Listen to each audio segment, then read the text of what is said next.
Perceive your role as a filmmaker in today's socio-political world situation?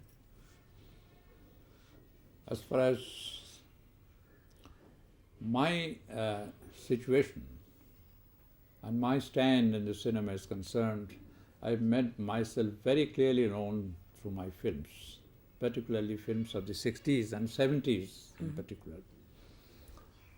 And I was considered a kind of a pamphleteer, and I was not ashamed of being labeled as a pamphleteer as long as the pamphleteer can do his job very effectively, and as long as he becomes emotionally very valid and aesthetically okay. Well, so I think I try to do that job as effectively, as faithfully, as religiously as I thought I would.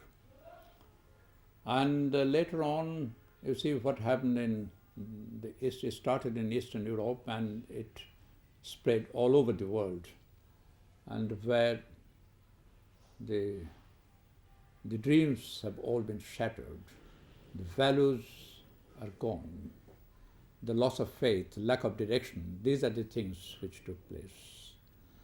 And that was the time when each one of us, not to speak of the people serving cinema, but then even otherwise, the people in general, they had a lot of confusions. They were all confused, and confusions were worst confounded by the very many tall claims by the political leaders. And that is where I stand now. We are in a vacuum. We are in complete vacuum. Even though they have been claiming this, they're claiming that. And we don't try to take lessons from what happened in history.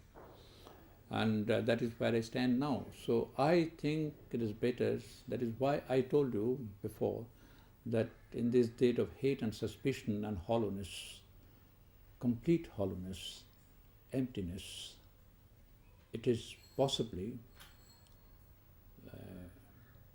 we should be more careful, and it is possibly good for us to dwell on human relationship. This is what I have been trying to do. A link between individual and another individual. The talking to each other, trying to get to know each other, and to understand each other a bit better. And that is how I think you can possibly keep going. And you can look beyond, you can possibly dream as well. So from a political scenario, what has become of paramount importance today is the person. Well, I'm talking in terms of human beings, because politics grows on people. The social movement grows on people. So that is what I'm talking about. So I'm more concerned with the individuals these days, more concerned with the individuals, looking into me, looking into the person I'm running into. This is what I have been trying to do. I'll go back to the first part of your answer. You said you're trying to be a competent pamphleteer, right? And you're, in the early 60s, 70s. Which film do you think was the most competent bit of pamphleteering by you? Can you say? My film? Yeah, which Very difficult to tell you. I have a very safe answer, and at that point of time I am also trying to be a bit clever. I say I consider my latest film to be my most a film which is very closest, which is closest to me till I make my next film. So I also believe in a kind of matadayo, as he said, not yet. I am not to die soon. This is what I feel. I am still growing. It is almost like climbing a steep hill. With every onward step, I find the horizon line changing. This is what has happened. What is happening to me? I feel I keep on growing, and now, when I feel like that, I feel that the situation has become so complex these days, and when you are living in isolation, complete isolation, so you need to break the solitude by having a communion with somebody else, not in terms of any mysterious something, not in terms of any supernatural element, but man-to-man relationship. This is what I'm talking about.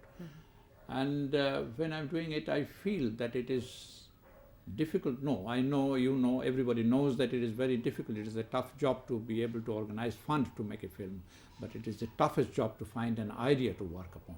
Right at the moment, my producer is sitting on my neck, but I don't know what to do. But I have to do something. I have to look beyond. I have to dream. And that is why I have to, I can't tell you what I'm going to do now. But what I feel that it is important to know yourself better, and you remain unknown to yourself. Could you tell us a little about the making of Bhuvan Shom? You know, how did you sort of start into it and sort of, you know, make a completely radical break with existing Indian cinema at that time? Well, for long years before I made the film, I read the story and I liked it.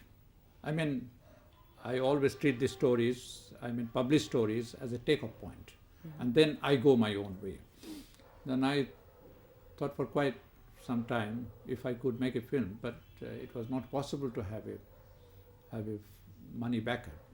Then finally I found one, and he said, well, can you make Bhuvan Shom a 25-year-old young man? I said, oh, well, the whole thing is lost. I can't do that. So finally, when I made the film, I did a bit of detour. That was a kind of detour.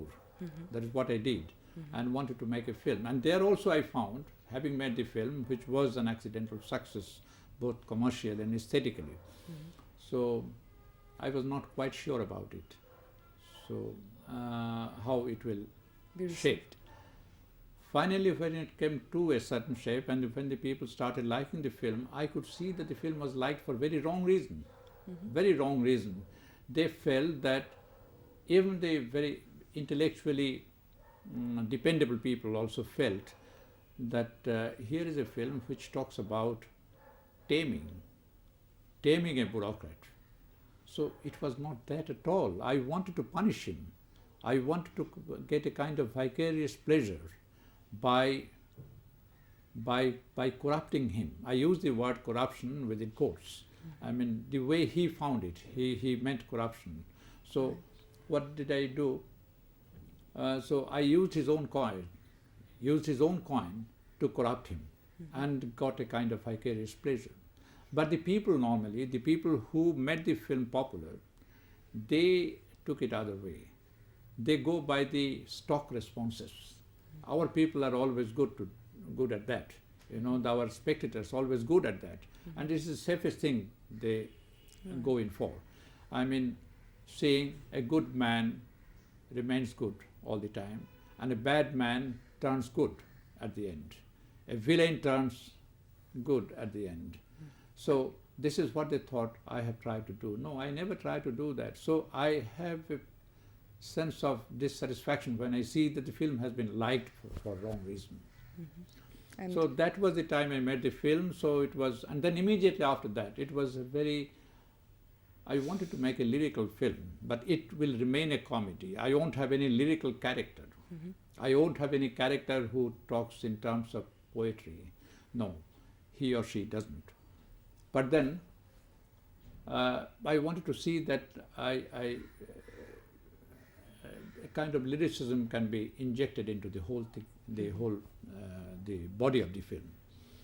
And then I came back to Calcutta, and I was immediately arrested by what I saw in Calcutta. That was the worst of time, and that was perhaps the best of time, when the people had been fighting the police, and every day there were, you know, there was a quota of dead people, the people who were killed, about 10 to 20 every day.